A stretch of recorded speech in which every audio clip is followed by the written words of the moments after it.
Un baccalauréat chamboulé, une fin d'année confinée à la maison, autant de causes de stress pour les candidats en classe terminale. Lydia, 17 ans, prépare son bac en filière scientifique, a tourné cette pression à son avantage pour bien se préparer à son examen. Et cela demande une organisation sans faille. C'est vraiment stressant pour un étudiant qui passe le bac pour la première fois en fait, parce qu'on ne sait pas ce que ça veut dire. Et surtout le fait que c'est en septembre, ça allonge encore plus notre stress. Je trouve que c'est vraiment dommage de l'avoir allongé. Là maintenant, on peut juste interagir avec les réseaux sociaux, ce qui nous met mal à l'aise en fait, parce qu'on ne peut pas bien s'exprimer, on ne peut pas bien réviser, parce qu'on peut réviser aussi via les réseaux sociaux. Et en fait, tout ça fait partie vraiment d'un stress énorme pour nous, les bacheliers, de vivre ça. Dans ce genre de situation exceptionnelle, les experts rassurent, il est normal de stresser.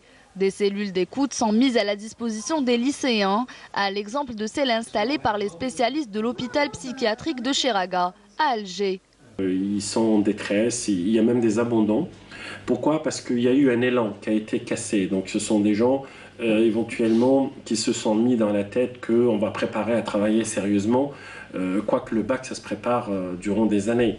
Mais on connaît un peu le rythme des bacheliers, il s'accentue vers le mois de mars, avril, mai pour donner un bon coup de main.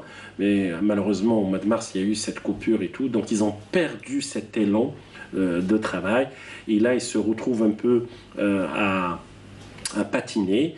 Et bon, on essaye de les aider, mais je tiens à dire que le rôle des parents est très important. C'est-à-dire, lors de cette période de crise, le rôle parental est très très important auprès des enfants qui passent leur bac ou qui ne passent pas leur bac. Les spécialistes préconisent plusieurs moyens pour évacuer son stress. Lydia a trouvé le sien, le dessin. Je sors dans le jardin, je dessine, puisque c'est ma passion, je lis des livres. Et je cuisine, j'aide ma mère, j'essaie de faire des gâteaux, j'essaie de faire quelque chose de salé, j'essaie de vraiment faire plusieurs trucs.